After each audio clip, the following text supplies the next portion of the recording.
NCERT biology বইয়ের একটা গুরুত্বপূর্ণ চ্যাপ্টার জননগত স্বাস্থ্য, রিপ্রোডাক্টিভ হেলথ। এই চ্যাপ্টারটি ভালো করে বুঝবো এবং লাইন বাই লাইন কোডিং করব। জননগত স্বাস্থ্য, রিপ্রোডাক্টিভ হেলথ চ্যাপ্টারটির নাম অনুসারে বোঝা যাচ্ছে যে এখানে জনন অর্থাৎ রিপ্রোডাকশন নিয়ে এই চ্যাপ্টারটি আলোচিত হবে। এখানে কী বলছে যে এই যে ভাষাটি আছে জননগত স্বাস্থ্য, এই ভাষাটি যদি আমরা সহজভাবে এই ভাষাটিকে যদি করি তাহলে এখানে বলা যায় এই পরিভাষাটিতে বলতে যে মানে সহজভাবে এই পরিভাষাটি বলতে বোঝাবো যে স্বাভাবিক কাজ করে এবং সুস্থ জনন অঙ্গসমূহকে বোঝায়। তবে এর একটি বৃহৎ পরিপ্রেক্ষিতে রয়েছে এবং জননের আবেগপূর্ণ এবং সামাজিক দিকগুলি হলো এর অন্তর্ভুক্ত। এটাতে আমরা এখান থেকে বোঝা যায়। তাহলে WHO এর একটা সংজ্ঞা দিয়েছে, খুব একটা সুন্দর করে এই যে জননগত স্বাস্থ্য যে আছে এর একটা সংজ্ঞা দিয়েছে।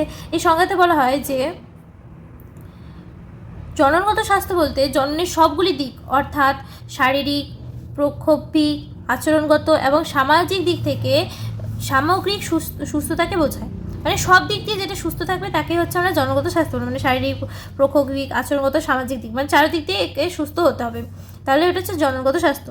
তাই একটি সামাজিক জিনগত জননগত দিক থেকে সুস্থ তখনই বলা হবে যখন সেই সমাজের লোকদের জনন অঙ্গসমূহ শারীরিক এবং কার্যকারীভাবে স্বাভাবিক থাকবে এবং যৌন সংক্রান্ত সব বিষয়গুলোতে নিজেদের মধ্যে প্রক্ষোভিক এবং আচরণগত আন্তঃক্রিয়াগুলো স্বাভাবিক হবে। এদের যে আচরণ আছে এগুলো কি স্বাভাবিক হবে। এটা হচ্ছে জনগত স্বাস্থ্য সমস্যাবলী এবং কৌশলসমূহ, reproductive health problems and strategies. পৃথিবীর যে বিভিন্ন দেশগুলো আছে এর মধ্যে যে ভারতবর্ষ আছে, ভারতবর্ষ হলো সর্বপ্রথম দেশ যেখানে একটি সামাজিক লক্ষ্য হিসেবে সম্পূর্ণ জননগত স্বাস্থ্য লাভ করার জন্য কার্যকরী পরিকল্পনা ও কর্মসূচি গঠন করেছিল। এই কর্মসূচিতে কি পরিবার পরিকল্পনা, এই কর্মসূচিটি ছিল হচ্ছে পরিবার পরিকল্পনা। এখানে 1971 সালে এই কর্মসূচিটি সূচনা হয়েছিল। এখানে কি যে গত দশকগুলো ধরে নির্দিষ্ট সময় পর পর এগুলোর মূল্যায়ন করা হয়েছিল। জনন সম্পর্কিত যে ক্ষেত্র সময় নিয়ে যে উন্নত কর্মসূচিগুলো বর্তমানে কাজ করে চলছে তা হচ্ছে জনগত এবং শিশু স্বাস্থ্য পরিষেবা কর্মসূচি বা reproductive and child health care programmes, এটা কি RCH নামেই বহুল প্রচলিত। এই যে RCHটা যে আছে এই RCHের যে কর্মসূচিগুলো এর অন্তর্ভুক্ত মুখ্য কাজগুলি হলো জননগত দিক থেকে সুস্থ সমাজ গড়ার লক্ষ্যে জনসাধারণের মধ্যে জনন সম্পর্কিত বিভিন্ন যে দিকগুলো আছে সে বিষয়ে সচেতনতা সৃষ্টি করা, আর এর যে সুযোগ সুবিধা এবং যে সহায়তা প্রদান করা এইসব ব্যাপারে বলা। এবার কি যে জনসাধারণের মধ্যে জনন সম্পর্কিত বিভিন্ন দিকগুলি বিষয়ে সচেতনতা সৃষ্টির জন্য সরকারি এবং বেসরকারি যে সংস্থাগুলো অডিও, ভিজুয়াল ও প্রিন্ট মিডিয়ার সহায়তার বিভিন্ন যে পদক্ষেপ গ্রহণ করেছে এর উপরে এই যে বিভিন্ন পদক্ষেপ গ্রহণ করেছে জনগত স্বাস্থ্যের উপর ভিত্তি করে। তারপর কি যে জনন অঙ্গসমূহ, বয়ঃসন্ধি এবং এর সম্পর্কিত যে পরিবর্তন সমূহ, নিরাপদ এবং স্বাস্থ্যসম্মত যে যৌনক্রিয়া, যৌন সঙ্গমের যে মাধ্যম বাহিত রোগসমূহ যেমন STD, AIDS ইত্যাদি সম্পর্কে সঠিক তথ্য জনসাধারণের বিশেষিত যারা কৈশোর বয়সে রয়েছে তাদের জনগতভাবে সুস্থ জীবনযাপনে সাহায্য করে। তো এখানে কি যে এই ব্যাপারটা আছে যে জনন অঙ্গসমূহ, বয়ঃসন্ধি এর যে ব্যাপারগুলো আছে, বিভিন্ন রোগ, এটা আমাদের যে ভারতবর্ষের যে শিক্ষা ব্যবস্থা আছে এটা খুব খারাপ ব্যবস্থা। কারণ 8 থেকে বা 7 থেকে ছোটো থেকেই বাচ্চাদের এই যে জননগত স্বাস্থ্যের যে চ্যাপ্টারটা আছে এই চ্যাপ্টারটা দিয়ে দেওয়া উচিত হালকা করেও। কারণ এর ফলে যে অনেকেই আছে যারা এই জনগত স্বাস্থ্যের ব্যাপারটা জানে না, যার ফলে আমাদের দেশে প্রচুর পরিমাণে রেপ, তারপর নানান ধরনের আরও নারী হত্যা, নানান ধরনের এরকম কেস দেখা যায়। তো এখানে দেখো যে জনসাধারণের বিশেষত প্রজনন সক্ষম দম্পতি এবং বিবাহযোগ্যদের জনন নিয়ন্ত্রণের সহজলভ্য পদ্ধতি, গর্ভবতী মায়েদের যত্ন, সদ্যজাত শিশু এবং মায়ের যত্ন, মাতৃদুগ্ধের গুরুত্ব, ছেলে ও মেয়ে সন্তানদের সমান সুযোগ সুবিধা প্রদান ইত্যাদি বিষয়ে শিক্ষিত করার উদ্দেশ্যে হলো সামাজিকভাবে সচেতন অফিষ্ট আকারে সুস্থ পরিবার গড়ে তোলা। তারপর বলছে যে অনিয়ন্ত্রিত হারে যে জনসংখ্যা বৃদ্ধি, যৌন সম্পর্কিত অপরাধ সমূহ এবং যৌন নিপীড়ন ইত্যাদির মতো যে সামাজিক দুঃসময়ের কারণে উদ্ভূত সমস্যাগুলি সম্পর্কে জনসাধারণের মধ্যে সচেতনতা সৃষ্টি করা প্রয়োজন, যাতে তারা এই সব বিষয়ে চিন্তা করতে পারে এবং এগুলো বাধাদানের প্রয়োজন পদক্ষেপ গ্রহণ করতে পারে, ওইভাবে সামাজিক দায়িত্ব সম্পন্ন সুস্থ সমাজ গড়ে উঠতে পারে। একটু আগেই তোমাদের বললাম। এবার দেখো যে জনসাধারণের যে গর্ভাবস্থার প্রসব, যৌন সঙ্গমের মাধ্যমে যে বাহিত রোগসমূহ, তারপর গর্ভপাত, জন্ম নিয়ন্ত্রণ, তারপর যে রজচক্র সংক্রান্ত সমস্যাগুলি যে আছে, মানে মিনিস্ট্রিয়াল সাইকেলের যে সমস্যাগুলি আছে, তারপর বন্ধ্যাত্ব ইত্যাদি যে জন সম্পর্কিত সমস্যাগুলি সম্পর্কে চিকিৎসা সহায়তা এবং যত্ন প্রদানে গুরুত্বপূর্ণ। তারপর হচ্ছে কিছু সময় পর পর উন্নতর পদ্ধতি সময় এবং নতুন কৌশল সময়ে যে বাস্তবায়ন জনসাধারণকে যে আরও সেবা যত্ন ও সহায়তা প্রদান এর জন্য প্রয়োজন।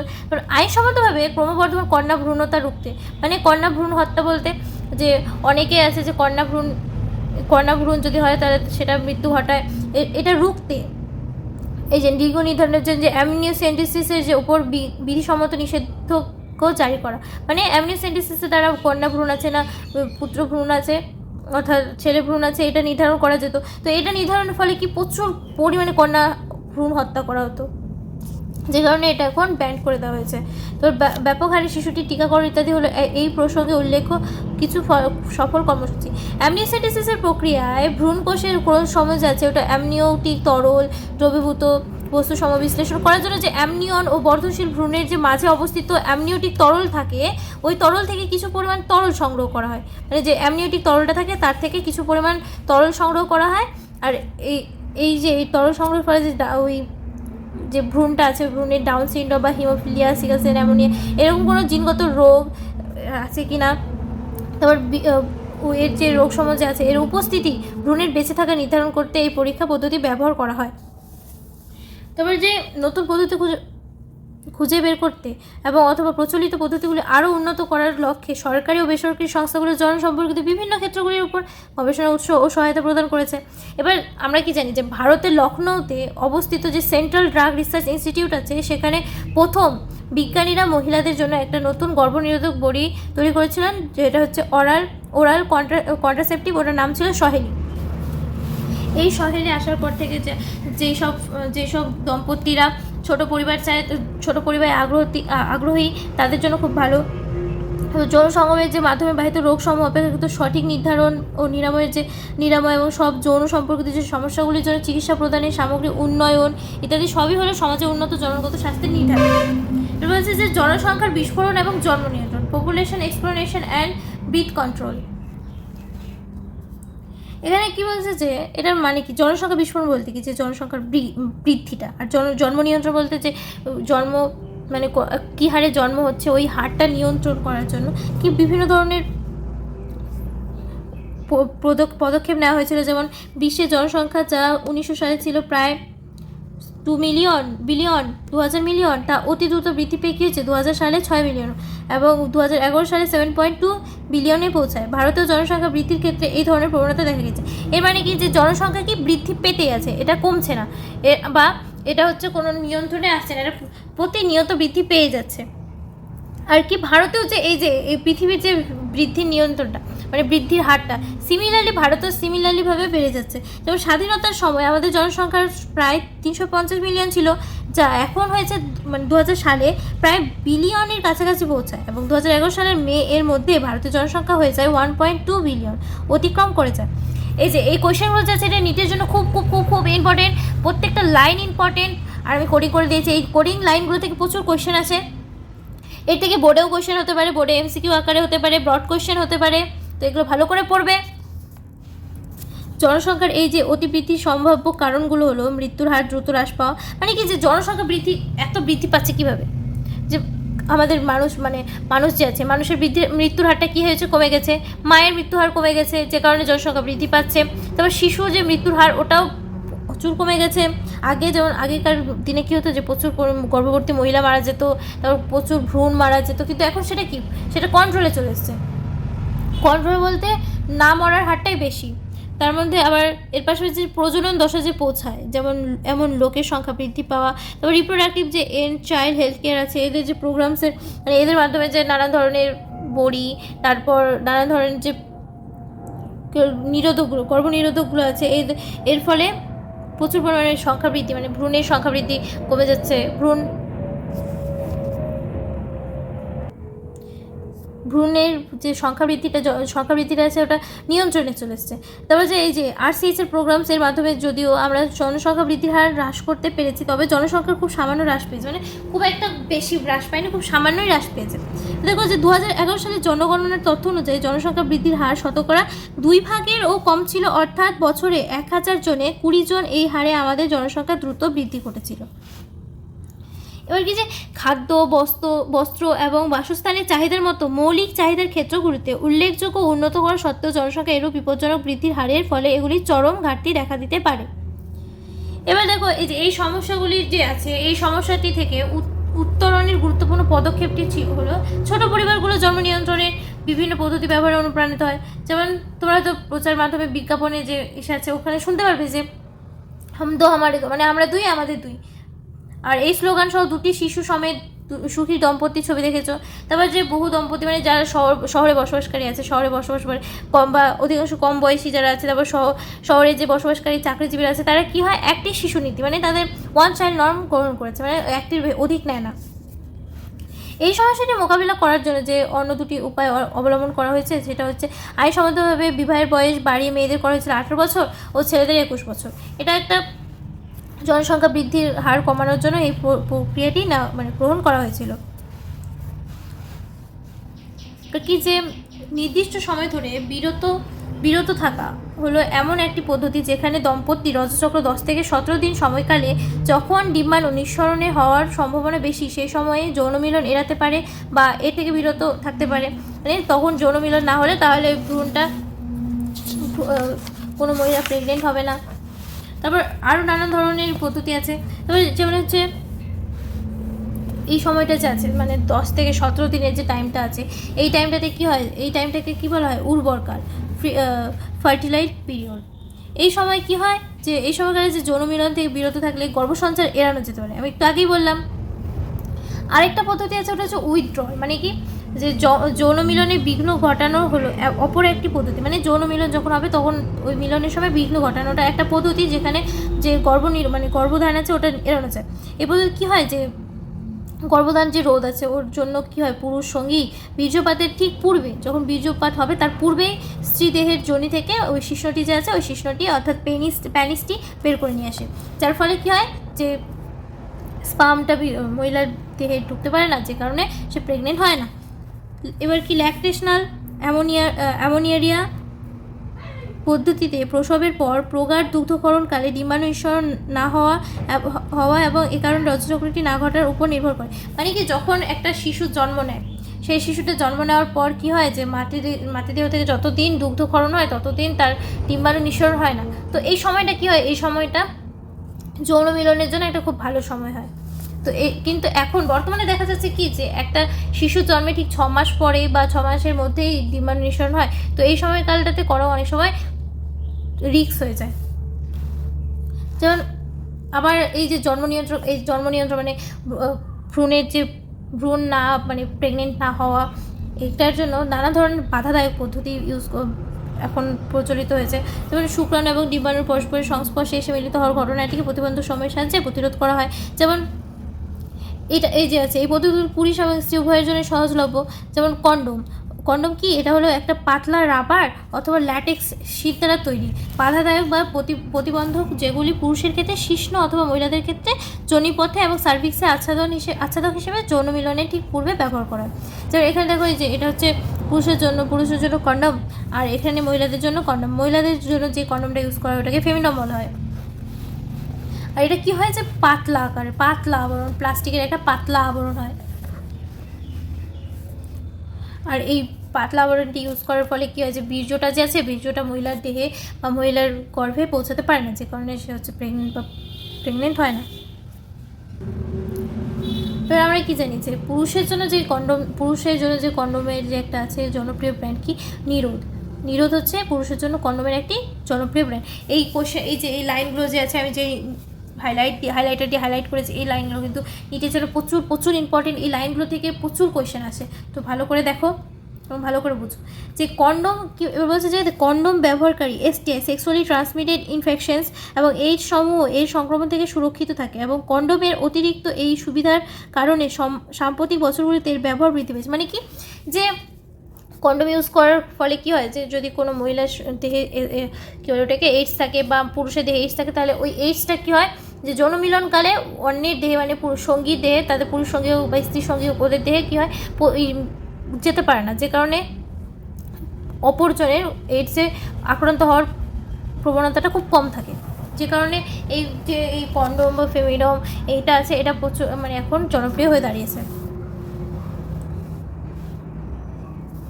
আর এটার সুবিধা কি, যে পুরুষ বা স্ত্রীর যে কন্ডমগুলো আছে এটার সুবিধার ব্যবহার কি, যে এটা নিজে নিজে তারা লাগাতে পারে, মানে এটা সেলফ ইনসার্টেড হয়। তারপর এদের যে ব্যবহারকারীকে গোপনীয়তা প্রদান করে, তারপর এটা ব্যবহারের পর ফেলে দেওয়া যায়।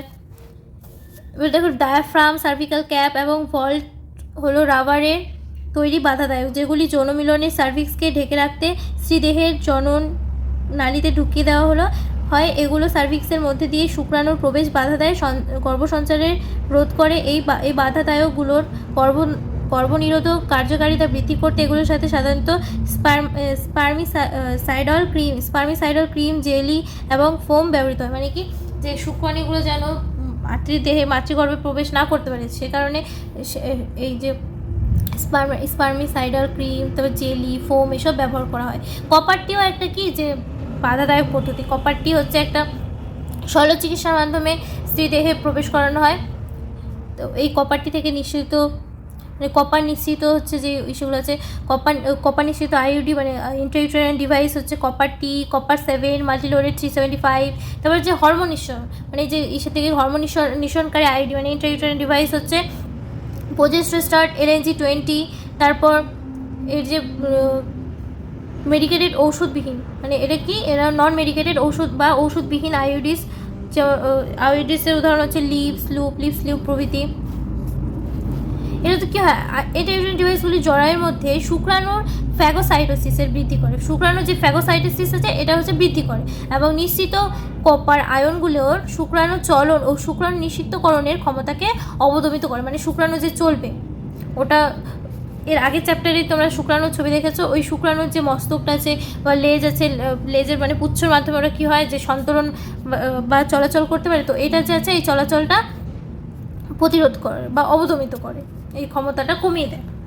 এছাড়াও কি যে হয় যে এই হরমোন নিঃসরণকারী আইডিগুলো যে আছে ওটাকে জরায়ুকে নিষিক্ত ডিম্বাণু রোপণের জন্য অনুপযোগী করে তোলে। তারপর সার্ভিক্সে যে শুক্রাণু চলাচলের জন্য যে চলাচলের জন্য প্রতিকূল মানে অনুকূল পরিবেশ বলতে কি, ওদের অনুকূল বলতে তারা চলাচল সুবিধা আরামসে করে যেতে পারে, মানে আরামে সে চলে যেতে পারে। কিন্তু প্রতিকূল বলতে কি, যে ওটার ওই সুবিধাটা সে পাবে না। তবে মহিলাদের মধ্যে যারা যে দেরিতে ধারণ করতে চায় তাদের জন্য খুব ভালো, অথবা যে দুটো সন্তানের মধ্যে মানে প্রথম একটা সন্তান তারপর দ্বিতীয় সন্তানের মধ্যে যারা গ্যাপটা বেশি দিন রাখবে তাদের জন্য খুব ভালো হয় এই পদ্ধতিটা, মানে কপারটি ইউজটা। তারপরে দেখবো যে মহিলারা ব্যবহার করে এমন একটা অপর গর্ভনিরোধক পদ্ধতি হলো অল্পমাত্রায় প্রোজেস্টেজেন অথবা প্রোজেস্ট্রোজেন এস্ট্রোজেন সংমিশ্রণটি যে বড়ি হিসেবে গ্রহণ করে। মানে এরা কী করে, মহিলারা কী করে যে গর্ভনিরোধক পদ্ধতির জন্য প্রোজেস্টেরন তবে এস্ট্রোজেন প্রোজেস্টেরন আর এস্ট্রোজেনের যে সংমিশ্রণে যে বড়িগুলো তৈরি হয় ওগুলো ইউজ করে। এগুলো কি মৌখিক বড়ি হয়, এগুলো ট্যাবলেট রূপে পাওয়া যায়। তো এদের হচ্ছে গর্ভনিরোধক বড়ি বা পিল নামে পরিচিত। আর এই বড়ি গ্রহণ রজচক্রের প্রথম 5 দিনের মধ্যে যে কোনো দিন থেকে শুরু হয়, আর প্রতিদিন একটি করে খাওয়া হয়, আর প্রতিদিন একটি করে খেয়ে 21 দিন পর্যন্ত এটা খেতেই থাকে, মানে খেতে হবেই। আর এরপর 7 দিন বন্ধ হয়, কারণ সেই সময় মহিলাদের রজচক্র শুরু হয়।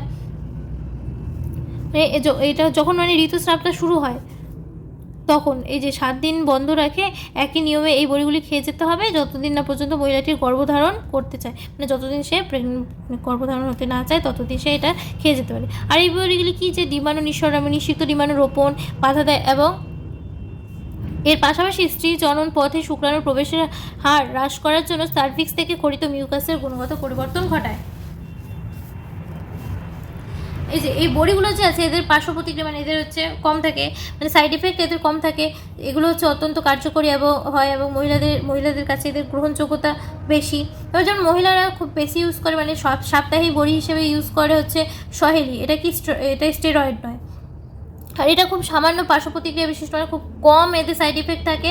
আর এদের যে উচ্চ গর্ভনিরোধক ক্ষমতাটা যে ক্ষমতা সম্পন্ন হয়। তো একটি বড়ি যে সপ্তাহে একবার গ্রহণ মানে এই যে এই বড়িগুলি সপ্তাহে একবার গ্রহণ করা হয়। মহিলার ইঞ্জেকশনের মাধ্যমে, মানে মহিলার ইঞ্জেকশনের মাধ্যমে কী হয় যে ইঞ্জেকশনের মাধ্যমে বা ত্বকের নিচে ইমপ্ল্যান্টেশন রূপে কেবলমাত্র প্রোজেস্টোজেন ইস্ট্রোজেন সংমিশ্রণ ও ব্যবহার করতে পারে। এদের কার্য পদ্ধতি গর্ভনিরোধক বড়ির মতো একই রকম হয়, কিন্তু এগুলি অনেকটা বেশি সময় ধরে কার্যকারী থাকে। মানে কী হয় যে এরা ইঞ্জেকশনের মাধ্যমে বা দেহের নিচে ইমপ্ল্যান্টেশন করে, যার ফলে গর্ভনিরোধক বড়ির মতো একই রকম এগুলো অনেক দিন বেশি কার্যকর, অনেক দিন ধরে এটার কাজ করতে থাকে। আর এটাতে কি দেখা যায় যে যৌন মিলনের 72 ঘন্টার মধ্যে যেমন প্রোজেস্টোজেন ইস্ট্রোজেন সংমিশ্রণ অথবা আইউডি মানে ইন্ট্রাইউটেরাইন ডিভাইস সময় যে ব্যবহার আছে, ওদের আপৎকালীন গর্ভনিরোধক হিসেবে খুবই কার্যকারী হয়, কারণ এগুলো হঠাৎ অসুরক্ষিত যৌন মিলন বা ধর্ষণের কারণে সৃষ্ট সম্ভাব্য গর্ভসঞ্চার এড়ানোর জন্য ব্যবহৃত হয়। এটা হচ্ছে এই বড়িগুলো। তারপর শল্য চিকিৎসার মাধ্যমে অনেক সময় যে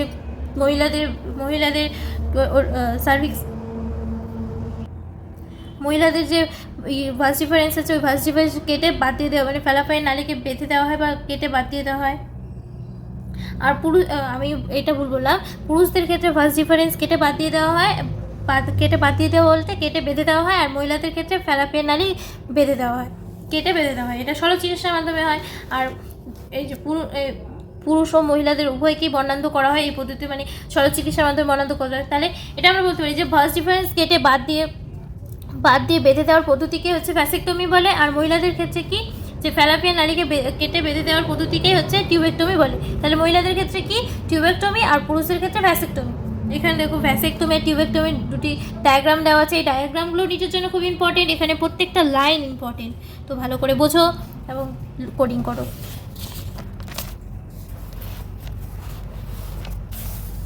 এই যে দেখো আমি এটা এখনই বুঝলাম যে টিউবেক্টমি পদ্ধতি উদরের একটি ছোট অংশকে কেটে তার মধ্যে দিয়ে বা যোনিপথের মধ্যে দিয়ে ফ্যালাপিয়ান নালীর একটি ক্ষুদ্র অংশকে বাদ দেওয়া হয় বা বেঁধে দেওয়া হয়। এই কৌশল সময়ে গর্ভসঞ্চার রোধে অত্যন্ত কার্যকরী হয়, কিন্তু এই পদ্ধতিগুলি ভাস ডিফারেন্স এবং ফ্যালাপিয়ান নালীকে পূর্বের গঠনে ফিরিয়ে আনা সম্ভব, মানে একবার কেটে বাদ দিলে আগের আকার যে আছে ওই আকারে ফিরিয়ে আনা যায় না, মানে ওরা হচ্ছে স্থায়ী বর্ণাঢ্য হয়ে যায়। সেটা হচ্ছে কেউ হয়তো কখনো ব্যক্তিগত কারণে গর্ভসঞ্চার রোধ করার জন্য অথবা গর্ভসঞ্চার বিলম্বিত করার জন্য অথবা দুটি গর্ভসঞ্চারের মধ্যে ব্যবধান রাখতে এই পদ্ধতিগুলি ব্যবহার করতে বাধ্য হয়। এই পদ্ধতিগুলির ব্যাপক ব্যবহার নিঃসন্দেহে জনসংখ্যার অনিয়ন্ত্রিত বৃদ্ধি রোধে একটি তাৎপর্যপূর্ণ ভূমিকা রাখে।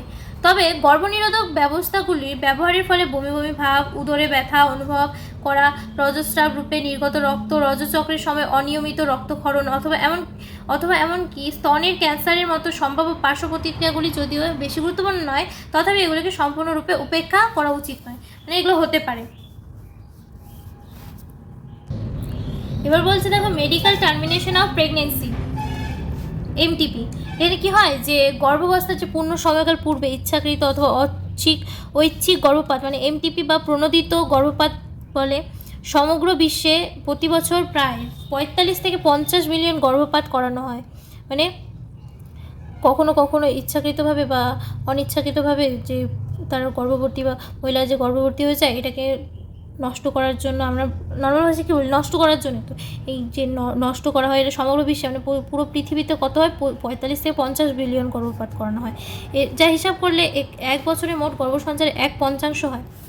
গর্ভপাতের সাথে সাথে কী হয় যে প্রক্ষোভী নৈতিক, ধর্মীয় যে সামাজিক সমস্যাগুলি যুক্ত থাকার কারণে গর্ভপাতকে মেনে নেওয়া বা আইন সিদ্ধ করা উচিত কিংবা অনুচিত এ নিয়ে বহু দেশে বিতর্ক চলছে। গর্ভপাতের অপব্যবহার রোধে ভারত সরকার 1971 সালে কিছু কঠোর বিধিনিষেধ সহ গর্ভপাত এমটিপিকে আইন সিদ্ধ করে। এবার নির্বিচারে এবং বেআইনিভাবে কন্যাভ্রূণ হত্যা, যা তথ্য অনুসারে ভারতবর্ষে সর্বাধিক, তা রুখতে এ ধরনের বিধিনিষেধগুলি খুবই গুরুত্বপূর্ণ। এবার এখানে একটা কোয়েশ্চেন করছে যে এমটিপি এর প্রয়োজন কি। এমটিপির প্রয়োজন দেখো অবশ্যই এর উত্তর হবে যে সাধারণত অসুরক্ষিত যৌন মিলনের কারণে যে অথবা সঙ্গমকালে অথবা ধর্ষণকালে গর্ভনিরোধক ব্যবস্থা গ্রহণ না করার ফলে যে সৃষ্ট অবাঞ্ছিত গর্ভসঞ্চার থেকে রেহাই পেতে এমটিপি এর প্রয়োজন হয়। কিছু কিছু ক্ষেত্রে কী হয় যে কোনো একটা শিশু, মানে শিশু তো না, ওটা হচ্ছে ভ্রূণ, সেই ভ্রূণটা যদি জিনগত রোগ থাকে, যেমন ডাউন সিনড্রোম, এইসব যদি সিনড্রোম থাকে, তাহলে ওই বাচ্চাটাকে বা ওই যে ভ্রূণটা আছে ওই ভ্রূণটাকে নষ্ট করে দেওয়া বা ওই ভ্রূণটাকে সেই রোগ থেকে বের করে আনা। কখনো কখনো এমন হয় যে ভ্রূণ বা মাতা, ভ্রূণ আর মাতা যে থাকে তাদের যে শারীরিক দিক থেকে ক্ষতি হয়, তাহলে তখনও এই এমটিপি করা হয়। এবার কি যে গর্ভাবস্থায় যে প্রথম 3 মাস সময়কাল আছে, অর্থাৎ গর্ভাবস্থায় 12 সপ্তাহ পর্যন্ত এমটিপিকে তুলনামূলকভাবে নিরাপদ গ্রহণ করা হয়। মানে 12 সপ্তাহের মধ্যে যদি এমটিপি করা হয় তাহলে এটা হচ্ছে নিরাপদ হয়।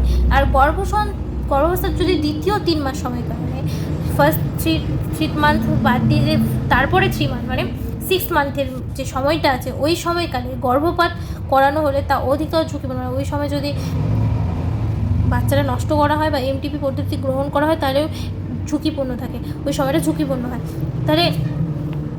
তাহলে এই যে বেশিরভাগ এমটিপি অযোগ্য হাতুড়ি ডাক্তার দ্বারা বেআইনিভাবে করানো হয়, যা কেবলমাত্র অসুরক্ষিত নয়, প্রাণনাশেরও কারণ হতে পারে। এমটিপি এর ক্ষেত্রে অপর একটি বিপজ্জনক প্রবণতা হলো অ্যামনিওসেন্টেসিসের অপব্যবহারের মাধ্যমে গর্ভস্থ শিশুর লিঙ্গ নির্ধারণ করা। বারবারই যদি দেখা যায় শিশু ভ্রূণটি একটি কন্যা ভ্রূণ এবং এরপর গর্ভপাত ঘটানো হয়, তবে এটি সম্পূর্ণরূপে বেআইনি কাজ। এমটিপি এর এই ধরনের ব্যবহারগুলো পরিবহন করা উচিত, কারণ এগুলো কম বয়সী মাতা এবং গর্ভস্থ শিশু উভয়ের জন্য বিপজ্জনক। অসুরক্ষিত যৌনমিলন পরিহারের প্রয়োজনীয়তা ও বেআইনি গর্ভপাতের সঙ্গে জড়িত ঝুঁকিপূর্ণ প্রভাবগুলি সম্পর্কে কার্যকারী পরামর্শ দান এবং এর পাশাপাশি আরও উন্নত স্বাস্থ্য পরিষেবা প্রদান উল্লেখিত অস্বাস্থ্যের প্রবণতার পরিবর্তন ঘটাতে পারে। তো এখানে দেখো আমরা বলতে পারি যে এমটিপি যেমন প্রয়োজনীয়তা আছে, মানে মানুষের ক্ষেত্রে এমটিপির প্রয়োজনীয়তা প্রচুর, কিন্তু এই এমটিপিকেও কি মানুষ অপব্যবহার করছে। যৌন সঙ্গমের, এখানে বলছে যে যৌন সঙ্গমের মাধ্যমে বাহিত সংক্রমণে সেক্সুয়ালি ট্রান্সমিটেড ইনফেকশন STIs। এখানে বোঝা যাচ্ছে যে যৌন সঙ্গমের মানে যৌন মিলনের ফলে যে রোগগুলো একে অপরে, মানে পুরুষ সঙ্গী থেকে স্ত্রী সঙ্গী বা স্ত্রী সঙ্গী থেকে পুরুষ সঙ্গীর দেহে যে প্রবেশ করে, এই ব্যাপারে এখানে বলা হয়েছে। এখান থেকে বোঝা যাচ্ছে যে যৌন সঙ্গম মানে যৌন মিলনের ফলে যেসব রোগগুলি সংঘটিত হয়, মানে স্ত্রী দেহ থেকে পুরুষ দেহে বা পুরুষ দেহ থেকে স্ত্রী দেহে, এখানে সে ব্যাপারে বলা হয়েছে। দেখো বলেছে যে রোগসমূহ বা সংক্রমণ যৌন মিলনের মাধ্যমে বাহিত হয় সেগুলিকে একত্রে যৌন সংসর্গের মাধ্যমে বাহিত সংক্রমণ বা STIs অথবা ভেনারেল ডিজিজ অথবা জনননালী সংক্রমণ রিপ্রোডাক্টিভ ট্র্যাক্ট ইনফেকশন RTI বলে। যৌন সংসর্গের মাধ্যমে বাহিত সচরাচর সংক্রমণগুলি হলো gonorrhoea, syphilis, genital herpes, chlamydiasis, genital worms, trichomoniasis, hepatitis B এবং অবশ্যই সাম্প্রতিক বছরগুলিতে যে সর্বাধিক আলোচিত সংক্রমণ AIDS, যা HIV এর সংক্রমণের ফলে ঘটে। মানে যেসব যৌনমিলনের ফলে যেসব রোগ হয় সেই সব রোগগুলি হলো যেমন genetical herpes, hepatitis B, AIDS, gonorrhoea প্রভৃতি। এগুলির মধ্যে যে HIV এর সংক্রমণ সবচেয়ে বিপজ্জনক।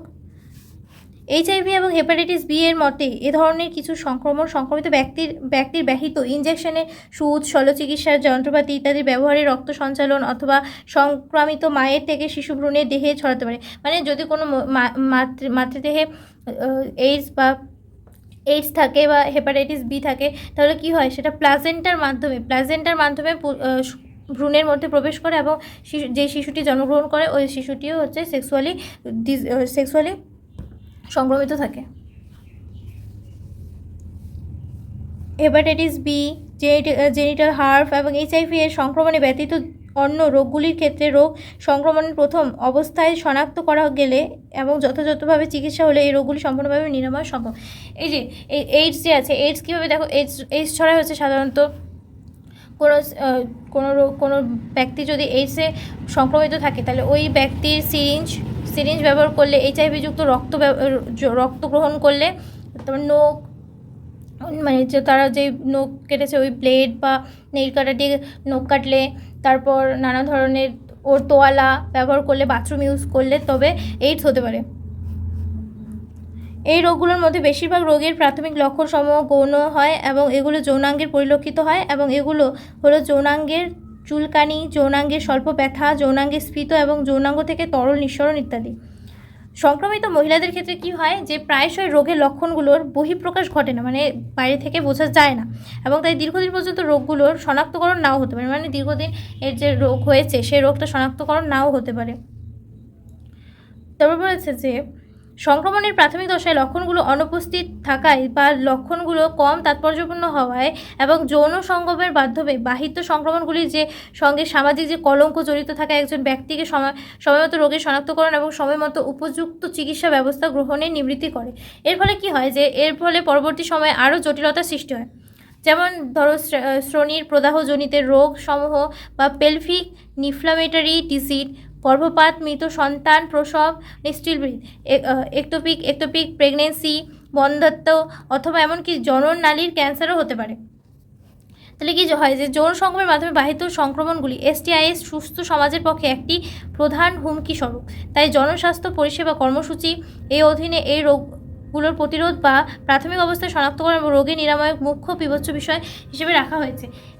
এই রোগগুলি কীভাবে নিরাময় করা যেতে পারে, যে কোনো বহু যৌন মিলন করা যাবে না বা বহু সঙ্গী এসব করা যাবে না।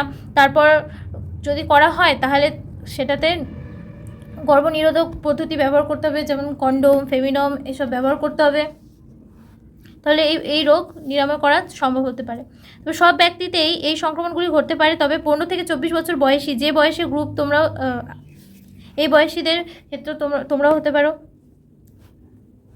আর এই সংক্রমণ অত্যন্ত বেশি হারে ঘটতে দেখা গেছে এই 15 থেকে 24 বছর বয়সী ছেলে মেয়েদের ক্ষেত্রে। এখানে বলছে যে তবে এ নিয়ে আতঙ্কের কিছু নেই, কারণ এই সংক্রমণগুলি প্রতিরোধ করা সম্ভব হয়। যেমন অপরিচিত সঙ্গী বা আমি একটু আগে বললাম যে বহু সঙ্গী যৌন মিলন থেকে বিরত থাকা, বা যৌন মিলনকারী সর্বদা কন্ডোম ব্যবহার করা। তারপর এই জাতীয় সংক্রমণে আক্রান্ত আছো কিনা এ সম্পর্কে কোনো সন্দেহ থাকলে সেক্ষেত্রে একজন যোগ্য চিকিৎসকের কাছে যাওয়া উচিত, এবং যদি সংক্রমণটি শনাক্তকরণ হয় তা সম্পূর্ণ চিকিৎসা করা উচিত। এরপরে বন্ধ্যাত্ব, ইনফার্টিলিটি। এনে কি হয় যে জননগত স্বাস্থ্যের উপর আলোচনা অসম্পূর্ণই থেকে যাবে যদি না এতে বন্ধ্যাত্বের উল্লেখ থাকে। সারা পৃথিবী জুড়ে বহু সংখ্যক বন্ধ্যা দম্পতির অর্থাৎ গর্ভনিরোধক ব্যবস্থা গ্রহণ না করে যৌন মিলনে লিপ্ত হলে এরা সন্তান উৎপাদনে সক্ষম হয় না। বন্ধ্যাত্ব বহু কারণে দেখা দিতে পারে। এই কারণগুলি হলো শারীরিক বংশগতি, রোগ সংক্রান্ত, ড্রাগ সংক্রান্ত, অনাক্রমতা সম্পর্কিত এবং এমনকি মনস্তাত্ত্বিক হতে পারে। ভারতবর্ষে যে প্রায়শই সন্তানহীনতার জন্য মহিলাদের দায়ী করা হয়, কিন্তু প্রায় ক্ষেত্রে এটা ঠিক নয়, কারণ পুরুষ সঙ্গীদের সমস্যার কারণও এটি হতে পারে। তারপর যে বলছে বিশেষত স্বাস্থ্যসেবা কেন্দ্রগুলিতে, ইনফার্টিলিটি ক্লিনিক ইত্যাদিতে বর্ণান্ধের কারণ নির্ণয়ে এবং সংক্রান্ত সমস্যাগুলির মধ্যে কিছু সমস্যা চিকিৎসার মাধ্যমে সমাধান করা এবং সন্নিহিত সম্পত্তি সন্তান লাভে সাহায্য করতে পারে। তবে যে ক্ষেত্রে বন্ধ্যাত্বের সমস্যা যে আছে এই ধরনের সমাধান সম্ভব হয় না, কারণ সেই ক্ষেত্রে দম্পতির কেউ নির্দিষ্ট বিশেষ প্রযুক্তির সাহায্যে সন্তান লাভ করতে পারে। এতে সচরাচর সহযোগী জনগত প্রযুক্তি বা অ্যাসোসিয়েটেড রিপ্রোডাক্টিভ টেকনোলজি ART বলে। তারা কী হয় ইনভিট্রো ফার্টিলাইজেশন পদ্ধতিতে হচ্ছে এবং জরায়ুতে ভ্রূণের স্থানান্তর অর্থাৎ এমব্রায়ো ট্রান্সফার এই পদ্ধতির মাধ্যমে টেস্টিভ বেবি কর্মসূচি নামে জনপ্রিয় এই যে টেস্টিভ বেবিটাকে তারা গ্রহণ করতে পারে। ইনভিট্রো পদ্ধতি কি? ইনভিট্রো ফার্টিলাইজেশন এই দেহের ভিতরে যে পরিস্থিতিতে নিষেক সংগঠিত হয় দেহের বাইরে প্রায় একই পরিস্থিতিতে নিষেক সংগঠিত হলে একে IVF বলে। এই পদ্ধতিতে টেস্টিভ কর্মসূচি নামে পরিচিত জনপ্রিয়। এই পদ্ধতিতে স্ত্রীদেহ বা দাতা মহিলা থেকে ডিম্বাণু এবং স্বামী দাতা পুরুষ থেকে শুক্রাণু সংগ্রহ করা হয় এবং পরীক্ষাগারে কী হয় কৃত্রিম পরিবেশের সৃষ্টি করে জাইগোট গঠন এর জন্য শুক্রাণু ডিম্বাণু মিলনকে উদ্দীপ্ত করা হয়। আর এই যে জাইগোট বা আদি ভ্রূণটি 8 কোষ বিশিষ্ট ব্লাস্টোমিয়ার পর্যন্ত এরপর এবং 8 কোষ অধিক ব্লাস্টোমিয়ার সমন্বিত ভ্রূণটিকে পরবর্তী বিকাশের জন্য জরায়ুতে স্থানান্তরিত করা হয়। এটা কি যে ZIFT, জাইগোট ইন্ট্রাফ্যালাপিয়ান ট্রান্সফার। এই যে এই ফুল ফর্মগুলো কিন্তু নিচে আসে, তারপর বোর্ডেও আসে। তো এখান থেকে কোশ্চেন হতে পারে যে টেস্ট টিউব বেবি কী, তারপরে IVF কী, এসব কোশ্চেন হতে পারে, বোর্ডেও হতে পারে, তারপর তোমার নিটেও হতে পারে। দেখো যে যেসব মহিলার গর্ভধারণে অক্ষম এদের ক্ষেত্রে সন্তান লাভের জন্য ইনভিভো ফার্টিলাইজেশনের মাধ্যমে সৃষ্ট ভ্রূণটি মাতৃদেহে গ্যামেটের মিলন স্থানান্তরণের জন্য ব্যবহার করা যেতে পারে। তারপর এর আরেকটি পদ্ধতি হতে পারে যে আরেকটি পদ্ধতি ব্যবহার করা যেতে পারে যে পদ্ধতিতে দাতার দেহ থেকে সংগৃহীত ডিম্বাণু উৎপাদনে অক্ষম কিন্তু নিষেক ও ভ্রূণের পরবর্তী বিকাশের জন্য যে অনুকূল পরিবেশের প্রদানে সক্ষম এমন একজন মহিলার ফ্যালাপিয়ান নালীতে GIFT গ্যামেট ইন্ট্রাফ্যালাপিয়ান ট্রান্সফার স্থানান্তর করা যেতে পারে। এই পদ্ধতি জিফট একটা পদ্ধতি যে মাধ্যমে তাদের হচ্ছে ফ্যালাপিয়ান নালীতে স্থানান্তরিত করা যেতে পারে। আর তারপর পরীক্ষা করে যে ভ্রূণ সৃষ্টির জন্য অন্য একটি বিশেষত পদ্ধতি হলো ইন সাইট্রো প্লাজমিক স্পার্ম ইনজেকশন, মানে ICSI, যেখানে কি হয় যে একটা শুক্রাণু ইনজেকশনের মাধ্যমে সরাসরি ডিম্বাণুর ভিতরে ঢুকিয়ে দেওয়া হয়। তবে পুরুষ সঙ্গীটি স্ত্রীদেহে গর্ভধানে অক্ষম হওয়ায় কারণে বা পুরুষ দেহ থেকে নিঃসৃত বীজে শুক্রাণুর সঙ্গে খুব কম হওয়ার কারণে যদি বন্ধ্যা দেখা যায়, তবে সেক্ষেত্রে কৃত্রিম গর্ভধান AI আর্টিফিশিয়াল ইনসেমিনেশন পদ্ধতির মাধ্যমে এই সমস্যার সমাধান করা যেতে পারে। তারপর কি এখানে বলেছে যে দেখো, এখানে বলেছে যে যদিও বন্ধ্যাত্ব নিরসনে বহু বিকল্প পথ রয়েছে, কিন্তু উপরের বর্ণিত সব পদ্ধতিগুলির সাহায্যে সন্তান লাভের জন্য বিশেষজ্ঞ পেশাদার চিকিৎসকদের দ্বারা অত্যন্ত নির্ভুলভাবে পরিচালনা এবং ব্যয়বহুল যন্ত্রপাতির প্রয়োজন হয়। তাই দেশের খুব অল্প কয়েকটি স্বাস্থ্যকেন্দ্র এই সুবিধা উপলব্ধ করে রয়েছে। কারণ এই যে এই পদ্ধতিগুলো আছে, যে এই পদ্ধতিতে প্রচুর পরিমাণে টাকা লাগে, যে কারণে সবাই এই পদ্ধতিটি ব্যবহার করতে পারে না বা এই পদ্ধতি অবলম্বন করতে পারে না। চ্যাপ্টারটা অ্যানালাইজ করা এবং কোডিং করা কমপ্লিট হলো। চ্যানেলে নতুন হলে অবশ্যই সাবস্ক্রাইব করো। তোমাদের সাবস্ক্রিপশন আমাদের মোটিভেশন। খুব ভালো থেকো।